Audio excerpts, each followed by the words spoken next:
नमस्कार, आप देख रहे हैं बहस का नंबर 1 शो ताल ठोक के और मैं हूं आपके साथ अनुराग मुस्कान। देखिए, बीएमसी का चुनाव प्रचार आज खत्म हो रहा है। बीजेपी को छोड़कर सभी दलों की नजर वहां मुस्लिम वोट पर है। इस बार कई पार्टियां जो हैं वो अपने गठबंधनों से बाहर हैं, अलग अलग मैदान में। ऐसे में बहस जरूरी है। क्योंकि हर पार्टी खुद को मुस्लिमों का हितैषी बता रही है। कुछ दल मुस्लिम मेयर तक बनाने की बात कर रहे हैं। उद्धव ठाकरे की कोशिश भी मुस्लिम वोट जुटाने की है। ऐसे में सबसे अहम सवाल कुछ उठते हैं, वो ये हैं कि क्या इस बार भाईजान ही मुंबई में मेयर तय करेंगे? ज्यादातर पार्टियां मुस्लिम वोटों की जुगाड़ में आखिर क्यों हैं और मुस्लिम वोटर क्यों नहीं ये समझते कि सारी कवायद सिर्फ वोटों की है? मुस्लिमों का रहनुमा बनने वाली पार्टियां ही उनका हित कर सकती हैं? ये बहुत बड़ा सवाल है। क्या अब सिर्फ वही लोग मुस्लिमों का हित करेंगे जो उनका वोट पाएंगे? और भी दूसरे सवाल हैं जिन्हें ताल ठोक कर उठाएंगे अपने मेहमानों के साथ। मेहमानों का परिचय कराकर चर्चा शुरू करने से पहले एक छोटी सी रिपोर्ट दिखाता हूं।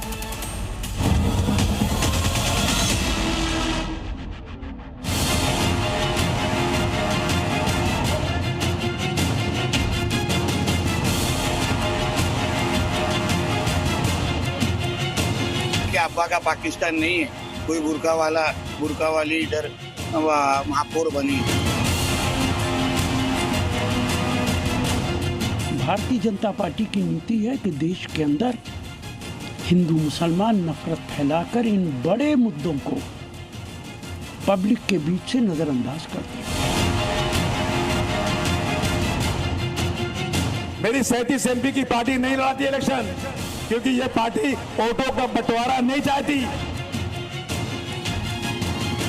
सब जगह पर हमारा जो पथक है, 5000 लोग हमने तैयार किए। मुंबई घर में सभी आते हैं, सभी जात पात धर्म पंथ के लोग आते हैं और शिवसेना के साथ में आज नहीं है। पहली बात ध्यान में रखना। एक तल हकीकत याद रखो, जिस समाज के पास उसका नेता नहीं है उसकी कोई अहमियत और कीमत नहीं है। हमको बुर्का देखना है ना, हमको साड़ी देखना है, हमको एक अच्छा इंसान देखना है। बदलाव करके खाली वट जात मत करो। और हमारा ही मेहर बैठेगा, महापुर भी हमारा ही बैठेगा, मशाल का ही महापुर बैठेगा इंशाल्लाह।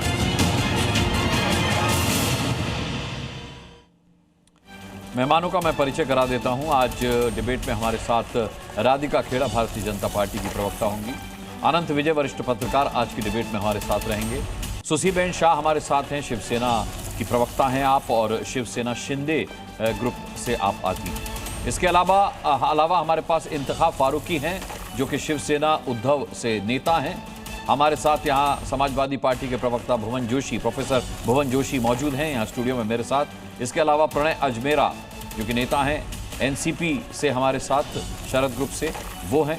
इसके अलावा मोहम्मद नफीस अंसारी हैं एमआईएम के नेता, वो आज हमारे साथ डिबेट का हिस्सा रहेंगे। और हमारे साथ प्रीति शर्मा मेमन जुड़ेंगी जो कि प्रवक्ता हैं आम आदमी पार्टी की। सबसे पहले भुवन जोशी आप ही से मैं एक राय मशवरा कर लेता हूं, क्योंकि भाई उत्तर प्रदेश में समाजवादी पार्टी का जो हम पीडीए बताते हैं उसमें ए स्टैंड्स फॉर अल्पसंख्यक। सवाल यह है कि ये जो मुस्लिम वोटों को साधने की वहां बीएमसी चुनाव के मद्देनजर लामबंदी हो रही है, इसे आप कितना हितकर मानते हैं, कितना राजनीति से प्रेरित मानते हैं, कितना मुसलमानों के हित में मानते हैं? देखिए मुस्कान जी, महाराष्ट्र ने समाजवादी पार्टी को समर्थन देने का पहले भी काम करा है। 2 विधायक हमारे वहाँ वर्तमान में हैं और इसके अलावा हमेशा वहाँ हमारी संख्या बल वहाँ पर रहता है और पार्टी बहुत मजबूत चुनाव वहाँ पर लड़ने का काम कर रही है। और बहुत सारे मुद्दे जिनमें उत्तर भारतीय, क्योंकि वहाँ पर हमारे प्रवासी उत्तर प्रदेश के बहुत सारे लोग हैं, उनकी सुरक्षा भी हम लोगों के लिए एक बड़ा मुद्दा है। क्योंकि आपने देखा होगा इससे पूर्व में प्रवासी उत्तर भारतीय जिनकी आप बात कर रहे हैं, राज ठाकरे का बयान सुना आपने? राज ठाकरे ने उनके लिए क्या कहा है?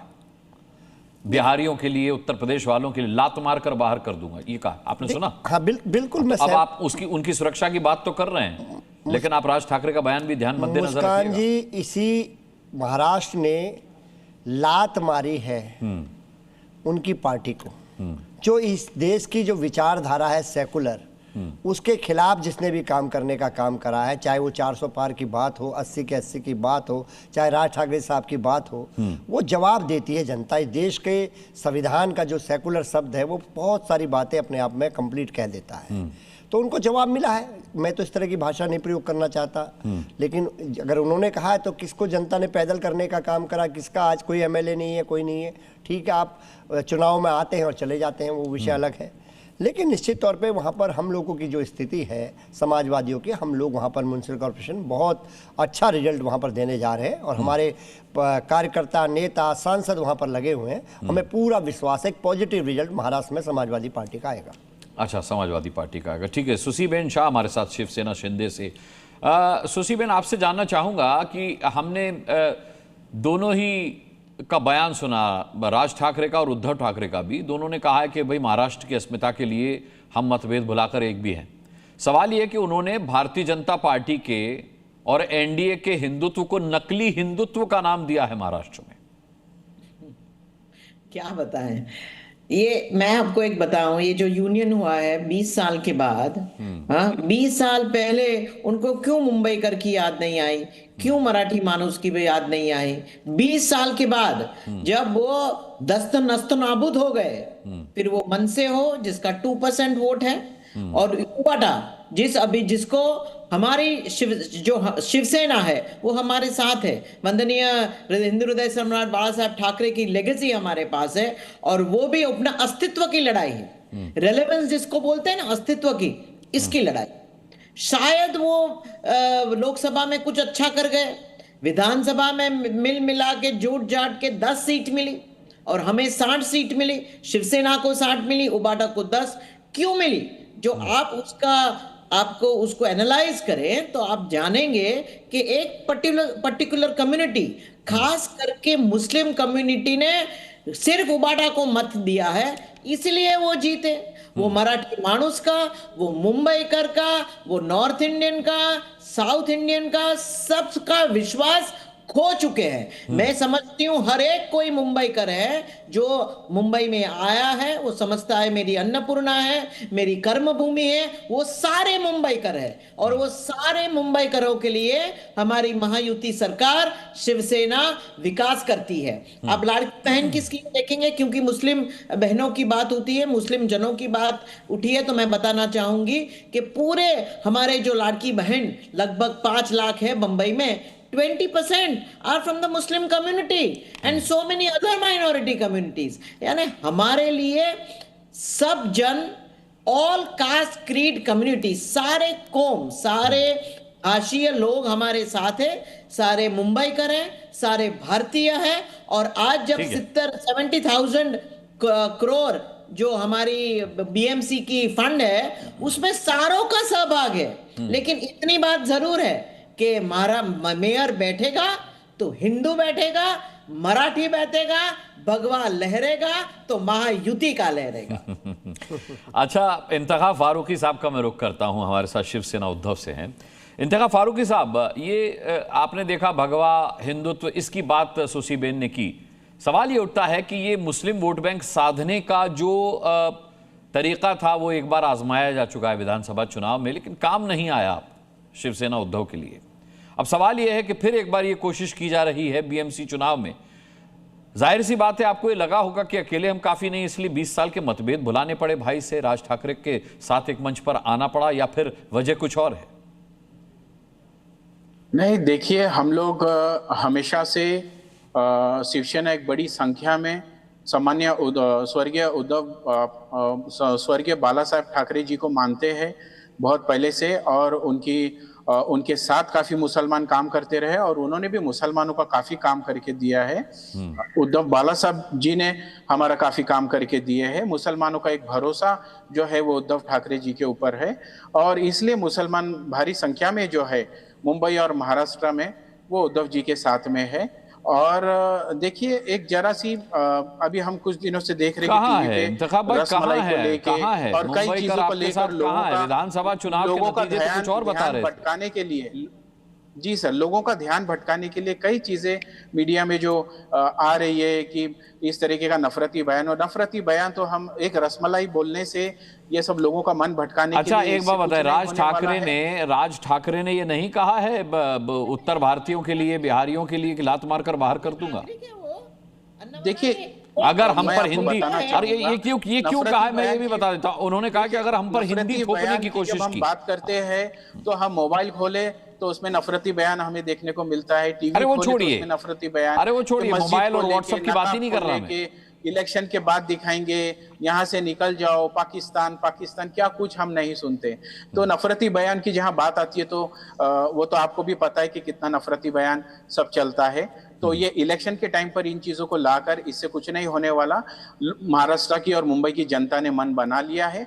आने वाली 15 तारीख को लोग बढ़ चढ़कर मतदान करेंगे। 16 तारीख को उद्धव बाला साहब जी के और मनसे के राज ठाकरे जी के हमारे मेयर चुने जाएंगे और गुलाल की तैयारी होगी सर। ठीक है, मोहम्मद हफीज अंसारी का रुख करूंगा, वो कुछ कहना भी चाह रहे हैं और उनका उत्साह देख के लग रहा है कि इस बार एमआईएम को ये भरोसा हो गया है कि 2 की लड़ाई में तीसरे का फायदा जरूर होगा और वो तीसरा एमआईएम ही है। नफीस भाई। थैंक यू अनुराग मुस्कान जी। देखिए, मुंबई की जहां तक हम बात करेंगे, 70 सालों में, अप्रॉक्स 70 सालों में कांग्रेस का भी मेयर बना, शिवसेना का भी बना और बीजेपी का भी बना। लेकिन मुंबई का दुर्भाग्य यह है कि आज भी मुंबई बाढ़ में डूब जाता है, पानी जाम हो जाता है, नाली में कूड़ा भरा हुआ है, विकास का नामो निशान नहीं। एटलीस्ट में ये जो कह रही है ना, ये शिवसेना चाहे उद्धव गुट के हो या फिर शिंदे गुट के हो या बीजेपी, ये लोग तो बाबरी मस्जिद तोड़ने वाले हैं और कांग्रेस बाबरी मस्जिद तोड़वाने वाली है। इन पर और मुसलमान भरोसा नहीं करेगा। अब मुंबई को विकास की जरूरत है। सुनिए, बोलने दीजिए, रुक जाइए, नहीं आप रुक जाइए, आपको सुनना पड़ेगा। जो आपने गलती की है आपको सुनना पड़ेगा, आपको सुनना पड़ेगा। नो आपको सुनना, रुक जाइए। मुंबई को विकास की जरूरत है। और सुनिए, इस बार 70 साल में जिस समाज का भी, भाई इनको रोकिए, मुस्कान जी इनको रोकिए, कम ऑन, अनुराग जी इनको रोकिए, इनको आपको जवाब। अरे भाई, आपने बाबरी तोड़वाने का आरोप उनके ऊपर लगाया है। बाबरी मस्जिद तोड़कर अब आपत्ति दर्ज कराने का उनको अधिकार तो है ना भाई। आपको क्या पता है मुंबई के बारे में? आपको क्या पता है महाराष्ट्र के बारे में? अरे भैया, उस इशू को हटाइए, सुनिए मेरा बात सुनिए, बात तो सुनिए। आप तो ऐसे चिल्ला रही लग रही। मैं अपने घर में मेरे बीवी का चिल्लाना सुनता हूँ, आपका चुना नहीं सुनूंगा मैं। मत चिल्लाइए मेरे ऊपर, मेरी बात सुनिए। मुंबई को विकास की जरूरत है। 70 साल, अरे मुद्दे पर तो बात करें, आप मुंबई पर बात कीजिए ना। आपको इतना बुरा क्यों लग रहा है? आप मुंबई की बात सुनिए। आप ये जो आपका धर्म कार्ड है, लैंग्वेज कार्ड है, या आप अपना पास रखिए। मुंबई को विकास की जरूरत है। चाहे मराठी बोलने वाले विकास करे या उर्दू बोलने वाला विकास करे या हिंदी बोलने वाले विकास करे। ये फालतू की राजनीति मेरे साथ मत कीजिए। मुंबई को कूड़ा मुक्त बनाना है, मुंबई को अच्छा बनाना है, तो एक हिजाबी महिला इस बार मेयर बनेगी और वो मुंबई को बाढ़ से बचाएंगी, वो मुंबई को कूड़ा मुक्त बनाएगी। यही एमआईएम का एजेंडा है। आपको नहीं पसंद है, आपकी मर्जी है। मुंबई के लोगों, उठो, एमआईएम का साथ दो, मुंबई को कूड़ा मुक्त बनाओ। अरे एक इंग्लिश मीडियम सरकारी स्कूल बनाने की हैसियत जिन लोगों के अंदर नहीं है, वो हमें ज्ञान दे रहे हैं। ये लोग तोड़ने वाले हैं, इनको सिर्फ तोड़ना आता है, एमआईएम को जोड़ना आता है। हैदराबाद में अकबरुद्दीन ओवैसी साहब 20,000 बच्चों को अपने जेब से पढ़ाते हैं, तो एमआईएम का मेयर होगा तो कितने बच्चों को पढ़ाएगा? आप खुद सुनिए, इसमें बहसबाजी की क्या बात है? मैंने 2 मिनट से मुंबई का विकास पर बात की है। ठीक है। आप 2 मिनट से बोल रहे मराठी। ये मराठी बोलकर मराठी मानुस को बेवकूफ मत बनाइए। मराठी मानुस आपसे बेहतर है, राज ठाकरे बेवकूफ बना रहे हैं। मराठी मानुस नफीस अंसारी, इसका मतलब मराठी और मुंबईकर की बात करके राज ठाकरे भी बेवकूफ बना रहे हैं। नफीस भाई, इसका मतलब मुंबईकर और मराठी की बात करके राज ठाकरे भी बेवकूफ बना रहे हैं। पूछिए ना, आप इनसे पूछिए, राज ठाकरे हो, उद्धव ठाकरे हो या बीजेपी हो, एक सरकारी इंग्लिश मीडियम स्कूल बनाने की इनकी हैसियत नहीं है। और ये बात करें मराठी मानुस की, मराठी बच्चा इंग्लिश मीडियम स्कूल में पढ़ेगा और वो सरकारी स्कूल होगा, वो हम एमआईएम वाले बना कर देंगे, वो हम बना कर देंगे। बताइए कहां बनेंगे आप? चलिए बताइए, राधिका जी का रुख करता हूं। ठीक है, आपका मेयर है ना 5 साल से, आपका मेयर है 5 साल से, बताइए क्या किया आपने मुंबई के लिए? मुंबई बारिश में भी डूबा, पहले बारिश में भी डूबा। क्या कर रहे हैं आप लोग? आप लोग काम नहीं करते, मराठी के नाम पर वोट दो। ठीक है, राधिका खेरा जी, जब एक मुस्लिम इस देश का राष्ट्रपति हो सकता है तो बीएमसी का में मेयर क्यों नहीं हो सकता एक मुस्लिम? क्या दिक्कत क्या है अगर कोई मुस्लिम मेयर बन जाए तो? सभी को नमस्कार। मुझे ऐसा लगता है कि मुंबई के लिए अभी जो सबसे ज्यादा जरूरी है, पिछले 25 साल से मुंबई में जिन लोगों ने अपनी जागीर बना के रखा हुआ था, मुंबई डूबता था उन्हें कोई फर्क नहीं पड़ती, मुंबई में जो झोपड़पट्टी में रहते हैं उनके लिए कुछ नहीं किया, ना मुंबई वालों को ढंग से पानी मिला, वहां पे सड़कें हैं वो टूटती रही, वो प्राथमिकता है। कौन मेयर बनेगा कौन नहीं मेयर बनेगा वो सेकेंडरी है। सबसे पहली चीज जो मुंबई के लिए बहुत जरूरी है कि मुंबई हर साल बारिश में डूबे नहीं, मुंबई की सड़कें अच्छी हो, मुंबई के लोगों को बेसिक फैसिलिटीज मिले। जो 25 साल से राधिका जी, ये तो कहना ही बेमानी है कि मुंबई डूबे नहीं। जो भौगोलिक स्थिति है, समंदर का किनारा है, हाई टाइड आता है, तो मुंबई को डूबने से कैसे बचाया जाएगा? सालों साल से इस कोशिश में सरकारें लगी हुई हैं। क्या मुंबई एक लौती ऐसी जगह है जो ऐसे तरीके से है? विश्व में और कोई जगह नहीं है, सारी जगह डूब जाती है। नीति और नियत की जरूरत होती है। मैं फिर बोल रही हूं, जो पार्टी 25 साल से अब बहुत कम वाटर लॉगिंग हुआ है। ठीक है, राधिका जी बात खत्म कर ले पहले जी। क्योंकि 25 साल से जो पार्टी बीएमसी को अपनी जागीर बना के बैठी है, बार बार यहाँ पे मराठी मानुस की बात हो रही है, तो मराठी मानुस की इज्जत के लिए शिवसेना ने क्या किया? शिवसेना यानी कि उद्धव ठाकरे सेना ने क्या किया? सिर्फ अपनी सत्ता पाने के लिए जो दोनों भाई वहां पे खड़े होके बोल देते हैं कि सिर्फ मराठी बोली जाएगी, मराठी बोली जाएगी। उनके बच्चे तो अंबानी साहब के घर पे जब पार्टी होती है, शादी होती है, तो हिंदी गानों पर थिरकते दिखाई देते हैं ना, जब वहां पे उनके साथ फोटो आती है। सिवाय आप हिंदू मुस्लिम और यही सब चलता रहता है, उसके अलावा और क्या विकास की तो कोई बात ही नहीं होती है, ना महंगाई की बात होती है, ना रोजगार की बात होती है, ना विकास की बात होती है। आज गरीब जनता दुनिया परेशान है। इंतखाब भाई आपने सवाल पूछ लिया, अब राधिका को जवाब देने दीजिए। हाँ, मैं किसी के बीच में नहीं बोली थी जी नाम, और मैं उम्मीद करती हूँ सामने वाले भी उसी ठीक है। राधिका को बोलने दीजिए, कोई बीच में ना बोले। ठीक है, मैं आऊंगा। प्रगति की बात कर रहे हैं, मुंबई की प्रगति की बात कर रहे हैं, लेकिन आप मेरे बीच में ऐसे बोलेंगे, इससे ये प्रूव होता है आप चाहते ही नहीं है कि मुंबई की प्रगति हो, आप चाहते नहीं है कि मुंबई में बेटर इंफ्रास्ट्रक्चर हो। लेकिन वापस आते हैं इस बात पे, ये कह रहे थे कि नौकरी नहीं दी, हिंदू मुसलमान किया। मुझे बताइए, क्या जब मुसलमान को हर घर योजना के तहत घर देने की बारी आई तो क्या पीएम आवास योजना के तहत उनको घर नहीं मिलते? क्या नलका हर घर में नहीं पहुंचता? क्या शौचालय पहुंचाने का काम नहीं किया? चाहे पीएम केयर्स फंड हो, चाहे कोई भी चीज हो, लाइफ इंश्योरेंस हो, हेल्थ इंश्योरेंस हो, जितने भी बेनिफिट्स और स्कीम्स भारत सरकार की हैं, क्या ये पूछ के दी गई कि आप हिंदू हैं या मुसलमान हैं? आज तक ऐसा नहीं हुआ। क्या इक्वल तरीके से हिंदुओं और मुसलमानों को हर स्कीम जो भारतीय जनता पार्टी की सरकार सेंटर में लेकर आती है, स्टेट में लेकर आती है, नहीं मिलती? सबको मिलती है। तो ये आप क्या हिंदू मुसलमान की बात कर रहे हैं? हिंदू मुसलमान तब होता है कि सिर्फ एक समुदाय, एक विशेष के लोगों के लिए हम काम करते रहे, जैसे कि कांग्रेस पार्टी करती थी और कहती थी। डॉक्टर मनमोहन सिंह ने स्वयं कहा कि पहला हक भारत की हर चीज के ऊपर देश के मुसलमानों का है। हमने तो नहीं कहा कि पहला हक भारत में हर चीज का सिर्फ हिंदुओं के ऊपर है। हम तो सबका साथ सबका विकास की बात करते हैं, इसीलिए देश प्रगति पर चल रहा है और इसीलिए आज भारतीय जनता पार्टी की सरकारें हर प्रदेश में है। तो ये कहना कि हम हिंदू मुसलमान करते हैं, ये बात तो आपके नेता कहते हैं ना मैडम, कि मुसलमान मंगलसूत्र छीन लेते हैं। क्या देश ये जानता नहीं है कि 80-20 की बात कौन करता है? और आपने तो कलंकित करने का काम करा महाराष्ट्र को। रात के अंधेरे में एक चुनी हुई सरकार को उखाड़ फेंका।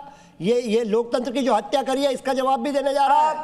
मुझे लगता है आपको च्यवनप्राश खाने की जरूरत है। अपना एड्रेस आपसे अच्छी यादाश्त है मेरी। अभी आप कहना कि हमने सरकार, आप सुनिए, अगर मुझे टोके है तो सुनिए। आपने कहा हमने चुनी हुई सरकार गिराई, तो सरकार चुनी गई थी भारतीय जनता पार्टी और शिवसेना की। कांग्रेस पार्टी के साथ गठबंधन रात के अंधेरे में सरकार बनाएंगे। अरे रात के अंधेरे में सरकार बनाएंगे। रात के अंधेरे में सरकार बनाएंगे। राज्यपाल देश में कानून व्यवस्था भी है। अरे भवन जोशी, आपने सवाल उठा दिया, राधिका ने जवाब दे दिया। अब रात के अंधेरे से क्या लेना देना है भाई? मैंडेट किसको मिला था? मैंडेट किसको मिला था?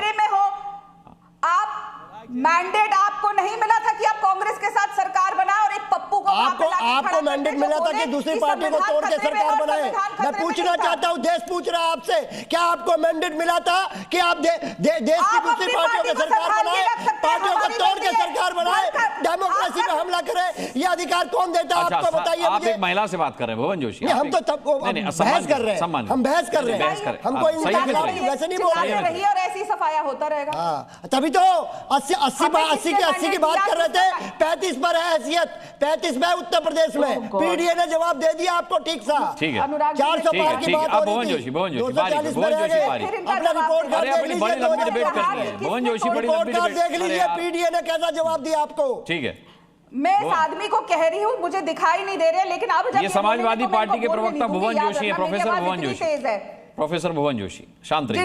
जिनका कोई अस्तित्व नहीं है। इन्होंने लड़ाया था ना एक आदमी को, अपना जो उनका ब्रांड एम्बेसडर, जो आजकल अलग अलग टीवी चैनल्स पे दिखाई देते हैं, कभी खाना बनाते हुए, कभी कॉमेडी करते हुए, कभी डांस करते हुए, इनके ब्रांड एम्बेसडर थे स्टेट के।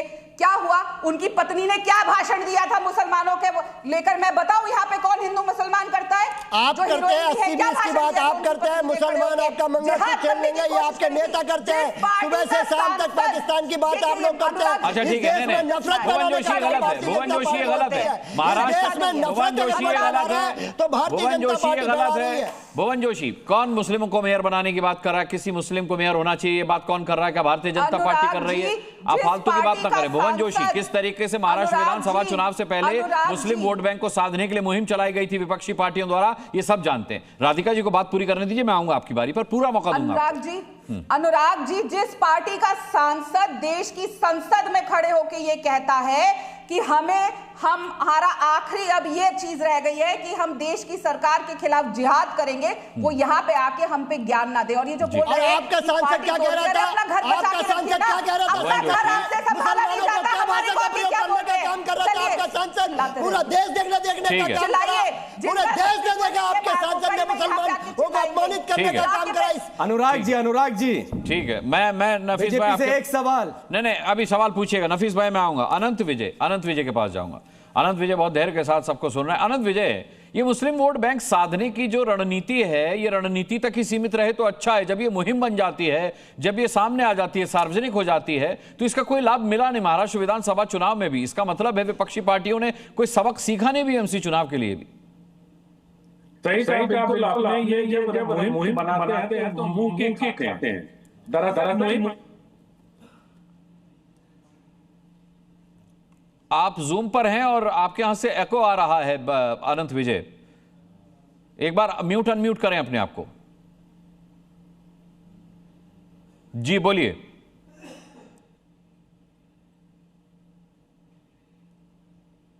ठीक है, अनंत विजय की ये एको की प्रॉब्लम हम दूर करते हैं।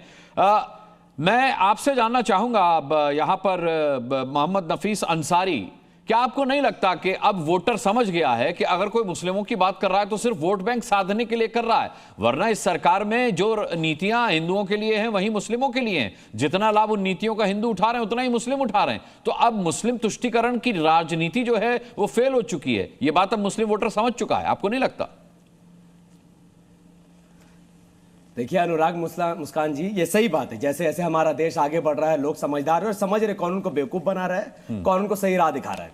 लेकिन समाजवादी पार्टी ने जिस तरीके से कहा था कि वो अच्छा सीट जीतेंगे, अरे भैया आपका तो गोविंदी में मुश्किल से आपका एमएलए जीता है, तो आप तो छोड़ दिए। लेकिन बीजेपी से मेरा एक सवाल है, बीजेपी की जो महिला प्रवक्ता है, बहुत आदरणीय इज्जत से उनसे मेरा सवाल है, सिर्फ एक भारतीय मुस्लिम महिला, अगर हम चाहते हैं कि वो बीएमसी का मेयर बने और मुंबई का विकास करे, महाराष्ट्र का विकास करे, नाली साफ कर दे, कूड़ा साफ कर दे, मुंबई को चमका दे, उससे आपको क्या दिक्कत है? सिर्फ मुझे यही जानना है। ठीक है, राधिका जी जवाब दीजिए, फिर मैं प्रणय अजमेरा जी का रुख करता हूं। आपको सबसे ज्यादा इस बात, बार बार आप इस बात पे क्यों लेकर आ रहे हैं? आपको इस बात पे बात होनी चाहिए कि अभी तक भारतीय जनता पार्टी की सरकार जब से वापस महाराष्ट्र में बनी है, हम क्या कर रहे हैं, हम किस तरीके से महाराष्ट्र के लिए काम कर रहे हैं। हम ये इंश्योर कर रहे हैं कि 35 लाख लोगों को घर मिले, हम ये इंश्योर कर रहे हैं घर में 24 घंटे पानी मिले, हमने जैसे यहाँ पे इंश्योर कर रहे हैं कि जो आप लोगों की वजह से विफलता हुई फ्लड को लेकर, नहीं बचा पाई हमारी सरकार आने के बाद। आप ही के सवाल का जवाब दे रहे हैं नफीस भाई, मुस्लिम महिला मेयर जरूरी है या मुंबई का विकास जरूरी है? पहले ये बताएं नफीस भाई। 1 to 1 जवाब दीजिए, डायरेक्ट जवाब दीजिए। बार बार ये बात दोहराऊंगी कि मैंने नहीं, मैं बार बार ये बात दोहराऊंगी कि बेस्ट बसेस 2 गुना हमने करी, महिलाओं के लिए 50% किराया कब हमने किया। मोदी जी को ये डिबेट नहीं अच्छा लगेगा, आप अच्छा जवाब नहीं दे रही है।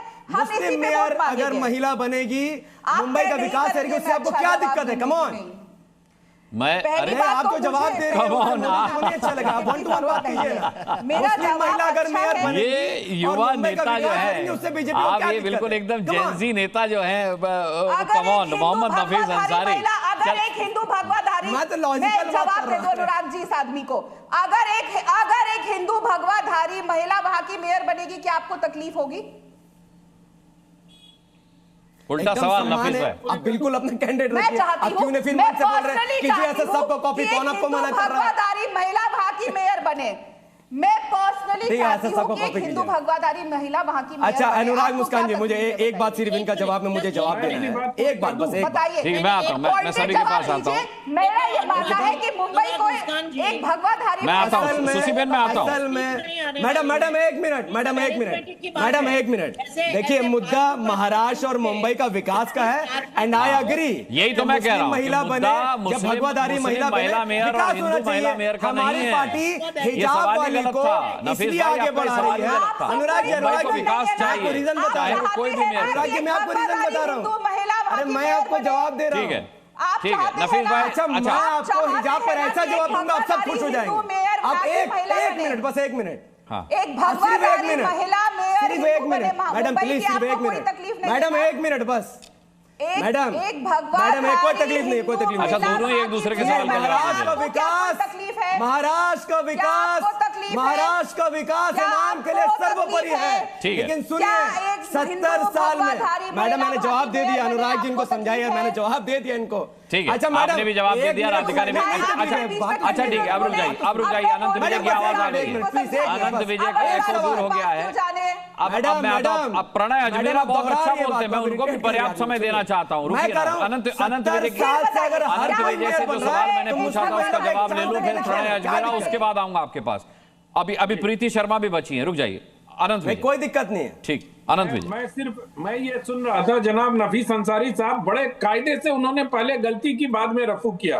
उन्होंने कहा कि एक हिजाब वाली महिला को मैं बीएमसी का मेयर देखना चाहता हूं, अपने ओपनिंग वक्तव्य में उन्होंने कहा। बाद में उसको हिजाब वाली महिला को जो है उन्होंने भारतीय मुसलमान और इससे जोड़ दिया। तो क्या इनका ये मानना है, इनकी पार्टी से हर मुझे कोई उम्मीद नहीं है। हिजाब वाली महिला क्या पाकिस्तान से लाके बनाएंगे? यार अभी आप बीच में बोलोगे, फिर पूरे कार्यक्रम में नहीं बोल पाओगे। फिर नोटेड। अरे नफीस भाई, आपकी आवाज आ गई, पाकिस्तान से नहीं आएगी, ना पाकिस्तान कर रहे हैं आप, नहीं आप इंसल्ट कर रहे हैं। हिजाब वाली महिला पाकिस्तान से नहीं आएगी, आपका पॉइंट आ गया। कोट कर रहे हो, मैं आप ही को क्रोधित होने से कुछ नहीं होगा दोस्त, जो गलती आपसे हो गई, जो फाउल आपने कर दिया उस पर आप रहो। अच्छा नफीस भाई, मैं आऊंगा, अरे नफीस भाई मैं आऊंगा आपके पास, रुक जाइए, आपकी आपत्ति दर्ज हो गई। हाँ अनंत विजय। अरे अंसारी साहब, थोड़ा धैर्य रखो, दूसरों को सुनने का धैर्य भी रखो। 2-4 विधायक या कुछ वाली पार्टी हो, अभी बहुत आगे जाना है, थोड़ा धैर्य रखो। मैं सिर्फ इतना कह रहा हूं आपसे कि जिस प्रकार से आपने कहा कि हिजाब वाली महिला ही क्या कर विकास कर सकती है, नाले बढ़ सकती है, गड्ढे बढ़ सकती है, तो क्या किसी हिंदू महिला में ये काबूलियत नहीं है? आपको तो पहले वक्तव्य में कहना चाहिए था कि मैं एक भारतीय महिला को देखना चाहता हूं। हिजाब वाली से क्या मतलब है आपका? ये जब आपकी बारी आएगी तो आप स्पष्ट करिएगा। दूसरी बात मैं ये सुन रहा हूं कि एआईएम इतना क्यों कूद रही है भाई, उनका क्या स्टेक है बीएमसी में? मतलब कुछ पॉकेट्स में अगर मुस्लिम वोटर्स हैं तो ये मान रहे हैं क्या मुसलमान उन्हीं के ठेकेदार हैं? मुसलमानों के लिए तो उद्धव बाला साहब ठाकरे की पार्टी तैयार है, बिहार के प्रदर्शन से उत्साहित है। दी जाती है आनंद भाई, बिहार के प्रदर्शन से अति उत्साहित हो सकते हैं, इनकी गलती नहीं है। नहीं, बिहार में प्रदर्शन कर लिया ठीक है, वहां तो तेजस्वी यादव की नाकामियों की वजह से इनको जगह मिल गई, लेकिन ये बंबई है भाई, यहाँ तो बाला साहब ठाकरे के जो वारिस हैं वो तो ईद की मुबारकबाद दे रहे हैं बाग का मुंह लगा के। पूरे मुंबई में आप जाइए, लेकिन मुंबई की जो हालत है अनुराग जी वो बहुत चिंताजनक है। खास तौर पर अगर सबर्ब की आप हालत देखिए तो एयरपोर्ट से आप विले पार्ले चले जाइए, एयरपोर्ट से आप सांता क्रूज चले जाइए, अंधेरी चले जाइए, गोरेगांव चले जाइए, मतलब अंदर जैसे ही कॉलोनी में आप जाएंगे आपको लगेगा ही नहीं कि आप मुंबई में हैं। इतनी बदतर सड़कें, खुदी हुई सड़कें, और मतलब मुंबई में हो क्या रहा है, गड्ढों से लोगों की जान जाती है। ये सब असली सवाल है। ये सब सवाल ये नहीं है कि हिजाब वाली आ जाएंगी और ये कर देंगी और वो कर देंगी। अभी भुवन जोशी जी बड़ी बड़ी बातें कर रहे थे, जिनका कुछ स्टेट पे नहीं है मुंबई में, वो सब लोग बड़ी बड़ी बातें कर रहे हैं और वो सब लोग हिंदू मुसलमान करके पोलराइज करने का प्रयास कर रहे हैं। मुझे लगता है कि जो गंभीर पार्टियां हैं यहाँ, हमारे विधायक नहीं है वहाँ पर, भरोसा देना चाहिए। आप डेमोक्रेसी को नहीं मानते, मुझे लगता है हमारे माननीय विधायक है वहाँ पर। दो आप कह रहे हैं हम लोग कहाँ पर है वहाँ पर मुंबई में? आपको बताना चाहता हूँ महाराष्ट्र में 2 विधायक है, शायद आपका सामान्य ज्ञान ठीक नहीं है। दूसरा का समय मत भाई चुप रहो भाई, मुझे भारतीय जनता पार्टी की प्रवक्ता की तरह मत ट्रोल करो ना।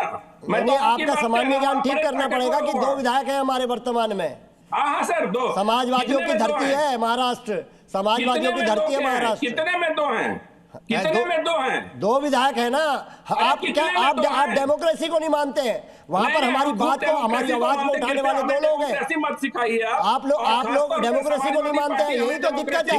आप लोग डेमोक्रेसी का हनन करते हैं। आप लोगों ने बोला कि समाजवादी पार्टी की क्या हैसियत है, समाजवादी पार्टी की हैसियत है। मोहन भाई अभी मेरे मैं दोबारा भी मौका देना चाहता हूँ जी।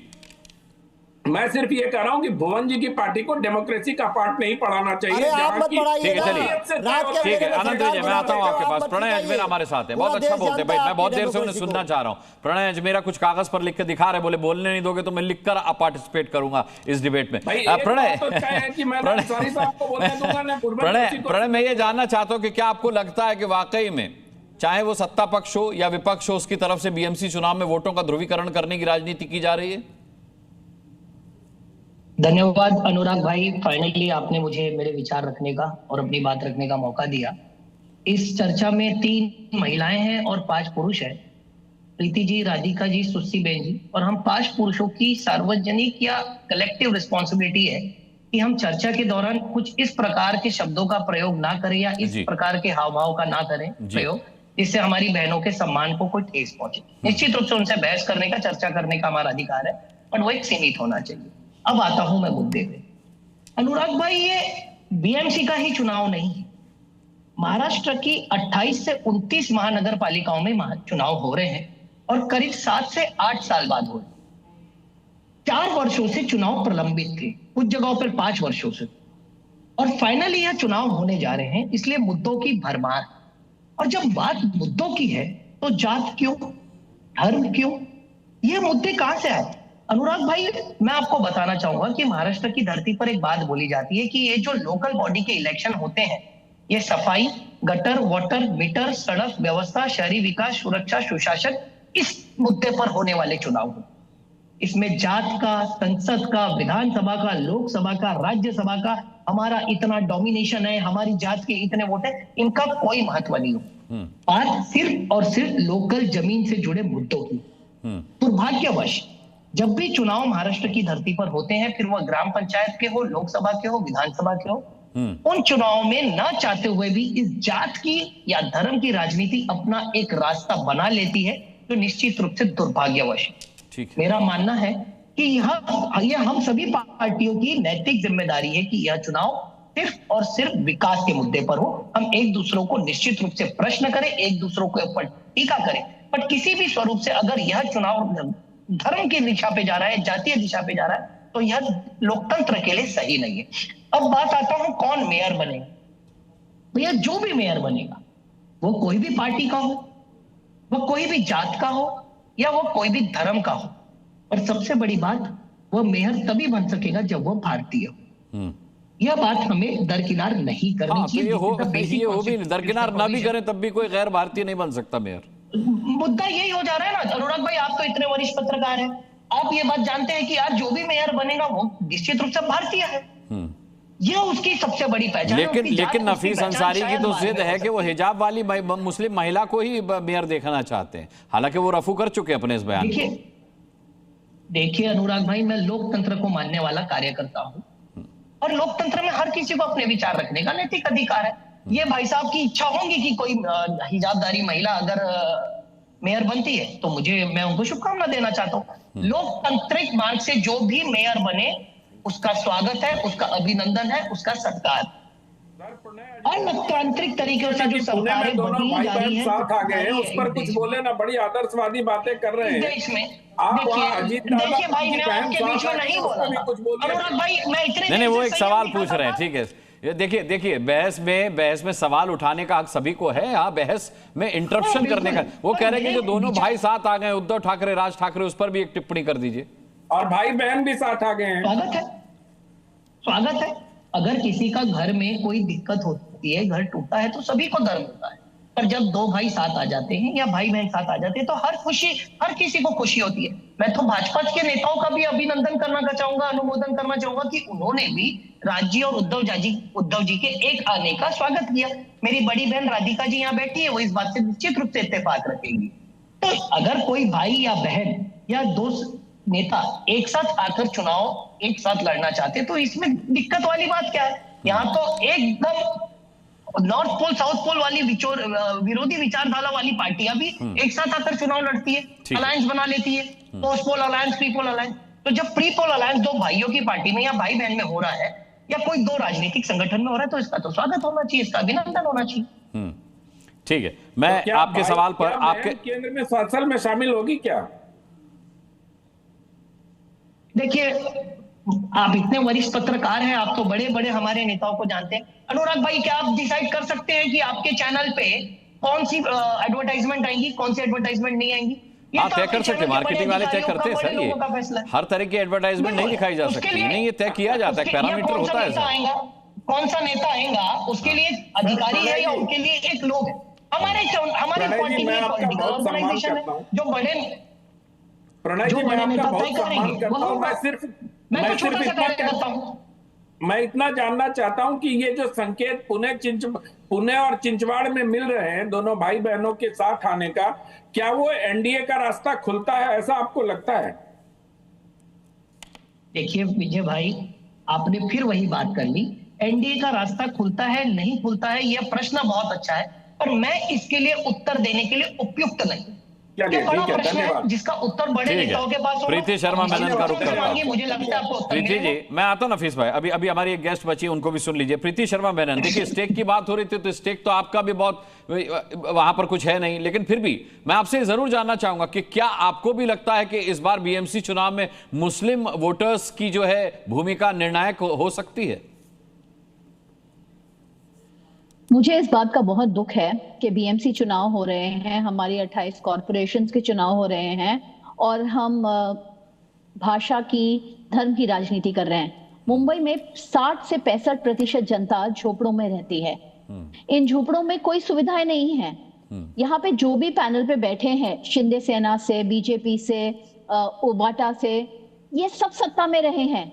30 साल तक जब शिवसेना यहाँ पे सत्ता में थी, डेप्यूटी मेयर बीजेपी का था, और पिछले 4 साल से जब कोई वहां पे नगर सेवक नहीं है, 4 साल चुनाव नहीं हुए 2022 से, अब ये पूरी बीएमसी डायरेक्टली देवेंद्र फडणवीस के कंट्रोल में थी। एडमिनिस्ट्रेटर जो देवेंद्र फडणवीस की गवर्नमेंट को रिपोर्ट करते हैं, चीफ मिनिस्टर को डायरेक्टली रिपोर्ट करते हैं। इन 4 सालों में मुंबई का क्या विकास हुआ? खड्डे ले यहाँ पे आज 4 सालों में बीएमसी पहले टॉयलेट्स देती थी स्लम्स में, उन स्लम्स को मेंटेन करना, टॉयलेट्स को मेंटेन करना, पिछले 4 सालों में बीएमसी ने ये आउटसोर्स कर दिया है संस्थाओं को। वो संस्था प्रतिदिन प्रति इंसान से 5 से 10 रुपया लेती है। प्रीति जी, आपकी ऑडियो में कुछ प्रॉब्लम है। इंतखाब फारूकी, मैं आपका अब रुख करूंगा जब तक उनका ऑडियो ठीक होता है, फिर प्रीति जी का हम पूरा वक्तव्य सुनेंगे। लेकिन आपको ध्यान होगा कि अभी मुख्यमंत्री देवेंद्र फडणवीस ने एक बहुत अहम बयान दिया है, और दोनों भाइयों के साथ आने को लेकर क्या भविष्य होगा, जो अनंत विजय का सवाल था, वही मेरा भी सवाल है कि देवेंद्र फडणवीस ने कहा कि जब नासिक जाते हैं उद्धव ठाकरे तब हिंदुओं की बात करते हैं, लेकिन जब मुंबई में होते हैं तो कभी हिंदुओं की बात नहीं करते। हाँ, लेकिन राज ठाकरे हिंदुओं की बात करते हैं, उत्तर प्रदेश के हिंदुओं की बात करते हैं, बिहार के हिंदुओं की बात करते हैं। कहते हैं अगर हिंदी थोपने की कोशिश करोगे तो लात मार के बाहर कर दूंगा मुंबई से। तो आपको लगता है कि ये मुस्लिमों पर जो सॉफ्ट राजनीति का पत्ता है, ये जो इक्का है, ये काम करेगा इस बार? अनुराग जी, देखिए, जहाँ पर जो संख्या ज़्यादा होती है तो उसमें ऐसा होता है कि वहाँ पर जो संख्या है उसके वजह से उस तरीके से बात की जाती है। बट मैं आपको एक चीज़ बताना चाहूँगा कि मुसलमान तो मतलब मुस्लिमों की संख्या इस देश में कम है तो भारतीय जनता पार्टी की एनडीए सरकार को मुस्लिमों की बात ना करे तो कोई दिक्कत नहीं है। जिनकी संख्या कम होती है फिर उनकी बात भी ना की जाए, आप ये कहना चाह रहे हैं? नहीं, मैं ये कहना चाहता नहीं, मैं ये कहना चाह रहा हूँ कि जो भी मुसलमान मुंबई में पैदा हुआ है वो बचपन से मराठी समाज को और हिंदू समाज को देखकर पल बढ़ के बड़ा हुआ है। बाला साहब के भाषणों को देख के हम सब बड़े हुए हैं, तो हम सब उनको मानते हैं। छत्रपति शिवाजी महाराज को हम मानते हैं, तो हम देशवासी है। यहाँ पर हमें हिंदू मुस्लिम करके ऐसा बांटा ना जाए, जैसे कि लोग कहते कि भाजपा के कुछ लोगों ने कहा कि यहाँ का मेयर कौन बनेगा, शेख पठान खान। यहाँ पर हमें वो मेयर चाहिए, हमें इन बातों से ज़्यादा वैसा मेयर चाहिए जो मुंबई का भविष्य करे। बेशक हमें मराठी मेयर चाहिए, आज तक शिवसेना ने मराठी मेयर दिए और आगे भी मराठी मेयर होंगे। तो मतलब क्या हिजाब वाली मराठी मुस्लिम महिला, जैसे कि हमें बाला साहब, स्वर्गीय बाला साहब ठाकरे जी ने हमें भाई कह रहे हैं कि हिजाब वाली मुस्लिम महिला मेयर होनी चाहिए, 20% आप कह रहे हैं कि मतलब आप उसमें मराठी और जोड़ रहे हैं। अनुराग जी, मैं आ रहा हूँ राधिका जी। देखिए, हमें स्वर्गीय बाला साहब ठाकरे जी ने ये सिखाया कि 80% समाजकरण, 20% राजकारण। सबको मौका मिला तो एक बार हिजाब वाली मुस्लिम महिला को भी मौका मिल जाए कि हमारे लोगों को, कैंडिडेट को यही चाहिए कि लोगों का काम करे, और हमारे कैंडिडेट भी वही करते हैं। आज इतने सालों से जो बीएमसी में शिवसेना है, इसी वजह से, क्योंकि उन्होंने लोगों का काम किया है। वो रास्ते की सफाई का मामला हो, गटर का मामला हो, पानी का मामला हो, स्कूल की समस्या हो, ऐसी कई समस्या है, पार्क गार्डन।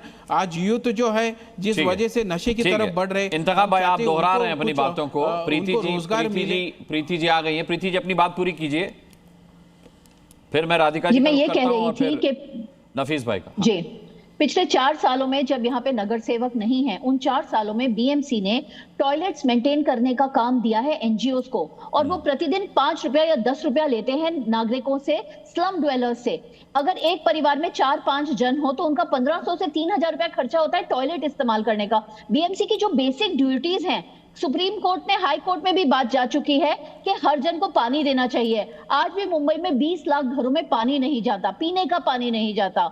यहाँ पे जो हालत है मुंबई की, आपको खड्डे और गंदगी दिखती है, लेकिन ये जो सुविधाएं हैं, मूलभूत सुविधाएं कि लोगों को घर मिलना चाहिए, पानी मिलना चाहिए, ये तक नहीं मिल रहा है। और सारी पार्टियां जो आज अपने आप को शिंदे सेना बोलते हैं, वो भी सारे सत्ता में थे। ये लोग सब तब तो एक ही शिवसेना थी जब तक लास्ट बीएमसी थी, तब तो ये सब सत्ता में थे। बीजेपी वहां पे अलायंस में थी, और महाराष्ट्र में तो कोई भी अलायंस कर सकता है। एमआईएम और बीजेपी एक साथ आ चुके हैं, बीजेपी और कांग्रेस एक साथ आ चुके हैं। इनकी कोई आइडियोलॉजी नहीं है, इनको बस जोड़ तोड़ की राजनीति करनी है। मुंबई के मुद्दों से सब परे हैं। बीजेपी और कांग्रेस ने अंबरनाथ में अलायंस किया था पोस्टपोल, और फिर थोड़े झगड़े हुए। मैं उसके बारे में एक दिलचस्प बात बताना चाहती हूँ।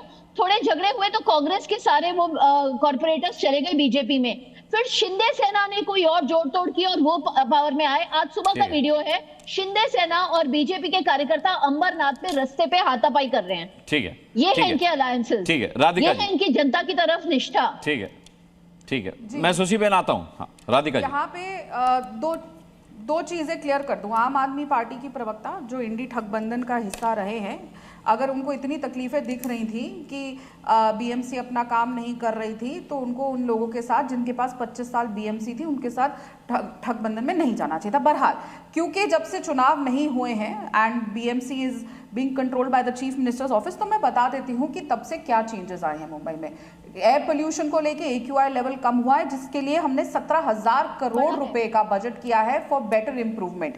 5,000 से लेकर अब 10,000 बसेस हो गई है जो बेस्ट बसेस चलती है, और उसमें जो महिलाओं को 50% और कम दिया जा रहा है, जो उनको किराया देना पड़ता है। वाटर ट्रांसपोर्ट के नए इनिशिएटिव्स लिए गए हैं, 24/7 वाटर सप्लाई चालू हो चुका है। और रही बात सड़कों की, तो ये अभी 3 से 4 दिन पहले की ही रिपोर्ट है कि किस तरीके से, कितनी स्पीड से अब वहां पे सड़कें बन रही हैं, क्योंकि करप्शन जिस तरीके से बीएमसी में होती थी वो अब नहीं हो रही है और कंट्रोल आ रहा है। तीसरी बात, यहाँ पे उद्धव सेना के प्रवक्ता बड़ी सारी बातें कर रहे थे कि ऐसे नहीं बोलना चाहिए, वैसे नहीं बोलना चाहिए, तो संजय राउत के मुंह पे जबान पे आप लोग ताला क्यों नहीं लगा देते? वो खुले तौर पर चिल्ला चिल्ला के कह रहे 10 मिनट में हम मुंबई बंद कर देंगे, मुंबई को रोक देंगे। अरे जिन लोगों से अपने खुद के विधायक नहीं सबले, वो मुंबई बंद करने की बात करते हैं। और हमने देखा था कोरोना काल में इनके मुख्यमंत्री कैसे घर के अंदर दुबक के बैठ गए थे, और क्या हाल महाराष्ट्र की जनता का कर दिया था। बीएमसी भी तब इनके पास था, और सरकार भी ये चला रहे थे। किस तरीके से हमारी तरफ से कभी ऐसी बात नहीं होती है, ठीक है ना? ठीक है नफीस भाई। अरे संजय राउत क्या क्या बोलते हैं आप, उनकी जुबान पे कभी लगाम लगा पाए? सुनिए 10 मिनट चलिए आपके नेता क्या बोलते हैं ये बताइए ना। और अब जब टीवी खोलो, जब मोबाइल देखो, आपके नेताओं के बयान रहते हैं उसपे, अब उस पे क्या नहीं देते। जब देखो कभी हिजाब के नाम पर, नकाब के नाम पर, हाँ मस्जिद के नाम पर, मदरसे के नाम पर, हाँ हर अरे अवैध होगा तो तोड़ा जाएगा भाई, इसके नाम पर क्या? कोई भी वैध मदरसा, कोई भी वैध मस्जिद, वैध मजार, किसी पर कोई संकट नहीं आया। इंतखाब भाई, जिन मजारों और अवैध मदरसों की आप बात कर रहे हैं, मस्जिदों की बात कर रहे हैं, वो अवैध हैं, उन पर तो संकट आएगा। नफीस भाई छोटा सा जी थोड़ा चुप कराइए भाई सब। अवैध चाहे कुछ भी हो, 70 साल उस पे से बुलडोजर सबको चलेगा, आपको अच्छा लगे या बुरा लगे। अवैध कोई भी चीज होगी उस पे बुलडोजर चलेगा, साफ तौर है, सिंपल। नफीस भाई बोलिए।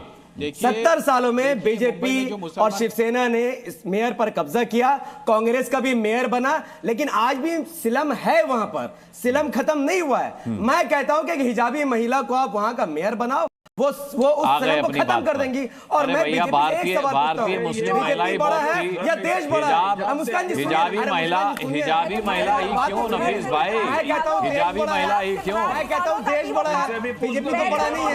लेकिन अगर अब आ गए अपनी बात पर, मैं मुझे और अनंत विजय को लगा था उन्हें अपनी गलती का एहसास हुआ है, रफू किया, लेकिन वो फिर हिजाबी महिला की बात कर रहे हैं। सुसी बेन, हिजाबी मुस्लिम महिला को मेयर होना चाहिए, MIM का मानना है। हिजाबी महिला बैकवर्ड नहीं है, हिजाबी हम कब कह रहे हैं बैकवर्ड है? एक बार मेयर बना, हमने कब कहा बैकवर्ड है? हिजाबी महिला बैकवर्ड है क्योंकि वो अपने आप को छुपा रही है। हम आपको तलाक बनने के खिलाफ हिजाबी महिला को समय खत्म हुआ, 15 महीने में सिलम को खत्म कर समय खत्म हुआ। सुशी बेन के लिए समय बचा कर रखा था मैंने, लेकिन उनके लिंक में भी कोई दिक्कत हुई है और फिर समय भी खत्म हुआ है। कुल मिलाकर के जब भी चुनाव की बात होती है तो मैं जनता के विवेक पर छोड़ता हूं, क्योंकि राजनीतिक पार्टियां भले ही माने कि जनता मूर्ख है, लेकिन ये मैं मानता हूं कि जनता मूर्ख नहीं है, जनता जनार्दन है। वो अपने वोट की ताकत से बता देती है कि उसे राजनीति बखूबी समझ में आती है। तो आप कितना भी तुष्टीकरण की राजनीति कर लीजिए, चाहे वो हिंदू हो या मुसलमान या फिर कोई और, आपकी राजनीति के चक्कर में वो उस षड्यंत्र का हिस्सा बनने वाले हैं नहीं। ये राजनीतिक पार्टियों को समझ लेना चाहिए। हर चुनाव में उनकी तुष्टीकरण की नीति फेल हो जाती है। बहरहाल बहुत बहुत धन्यवाद करना चाहेंगे हम सभी प्रवक्ताओं का, सभी पैनलिस्ट का, आप दर्शकों का भी ताल ठोके देखने के लिए बहुत बहुत धन्यवाद। कल शाम 5 बजे फिर किसी मुद्दे पर ठोकेंगे ताल, पूछेंगे सवाल। तब तक के लिए अपना बहुत बहुत ख्याल रखिएगा। मुझे अभी के लिए इजाजत दीजिए। नमस्कार।